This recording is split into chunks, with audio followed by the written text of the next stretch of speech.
Racing United has introduced themselves to Jamaica.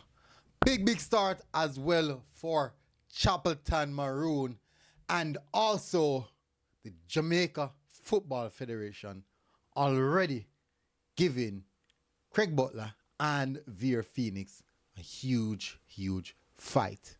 Can you believe it?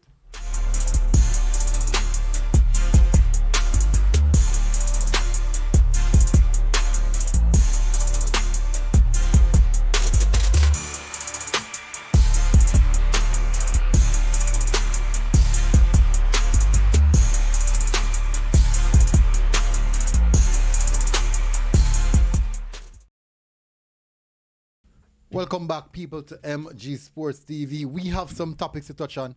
It is the review show of the Jamaica Premier League game week 1, match day 2.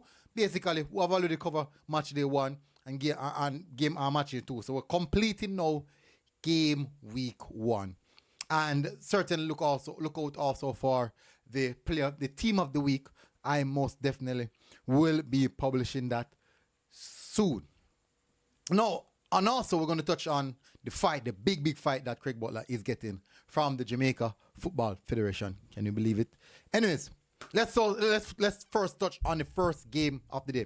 Let me just run through some of the results already over the weekend. So, we have over the weekend, first match of the weekend we have is Vere Phoenix versus Mobile United, and they lost that game 4-1. Then we have Portmore United going up against Mount Pleasant, and Mount Pleasant literally putting Portmore United to the sword, defeating Portmore United 2-0. And then for the final game of the evening, we have Arnett Garden versus Dunbeholin. Arnett Garden putting Dunbeholin to the side, defeating them 3-0. Now we're moving on to this day, which is today, and we have the first match is Chapleton Maroons versus Harbourview, and I thought Chapleton Maroons look really good. They look the part. They really look the part. It was a very good performance from the Chapleton Maroons team. I say it's a proper display of football played by Chapleton Maroons, defeating Harbourview 2-1. It was an entertaining game. I like what I saw from Chapleton Maroons. They look like they want to see up the season. They look like they aim to see up the season. And I thought the coach speak extremely well at the post-match press conference, explaining what his ideas are and what his intent is and what are his plans for the season. But definitely Harbourview, still you can see coming out from last year, they have some stuff to work on, but most definitely it is early part of the season, and Harbourview is generally one of the big teams, so expectations are extremely high of Harbourview. Just a bad day and a half, and I do think that there's some work to do, especially in the final third. But nonetheless, I'm not really I can be worried, but I'm not that worried about Harbourview. I do think that they will progress, and sure, where they're going to end up in the season, but I do think that they have more than enough quality to have a sustainable season.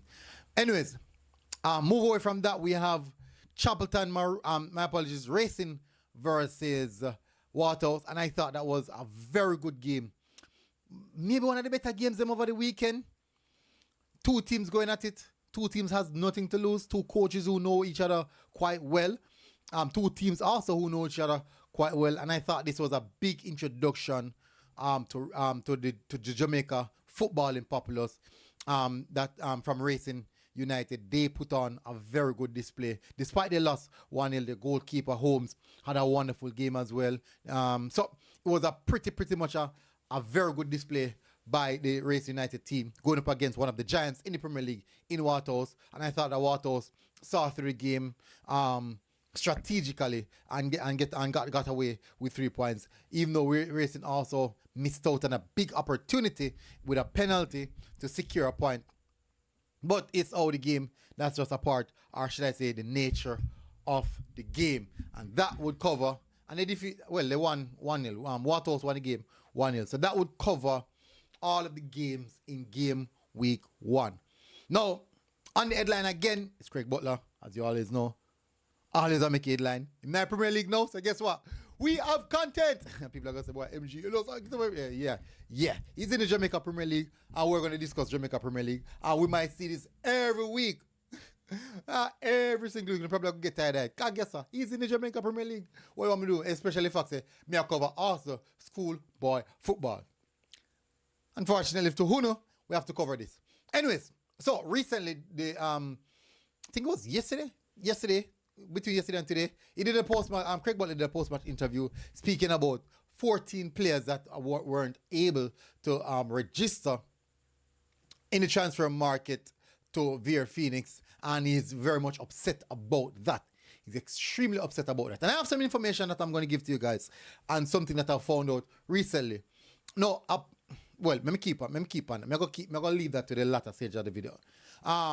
So he said that he couldn't register. The problem that we're having here is, after digging deep, finding out, getting some information, apparently those players, you have 10 out of them, between about 10 of those players are international players, and they could not register the players without the club's letterheading.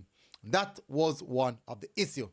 I don't think the federation or the persons who are doing the competition organizers will allow registration of a player coming from an international market, from a club on the international market, and the registration or the documents are not headed properly, specifically from clubs, the club's letter heading.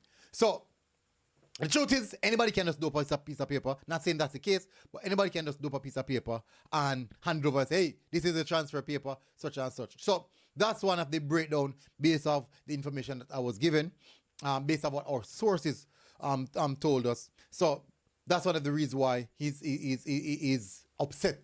And secondly, I don't think that the JFF really wants to affect anything regardless to the commission, but the rules are the rules. And also, in some sense, he wanted a bit of leniency where the registration or the transfer market date is concerned, like register playing after the transfer market, and the competition, the organizers of the commission says, no, we will not bend the rules for you. And that is one of the reasons why he's so upset. And I don't think he's right in that aspect. No, another aspect where Vere Phoenix is concerned, apparently there is issues where Vere Phoenix, the name Vere Phoenix is concerned.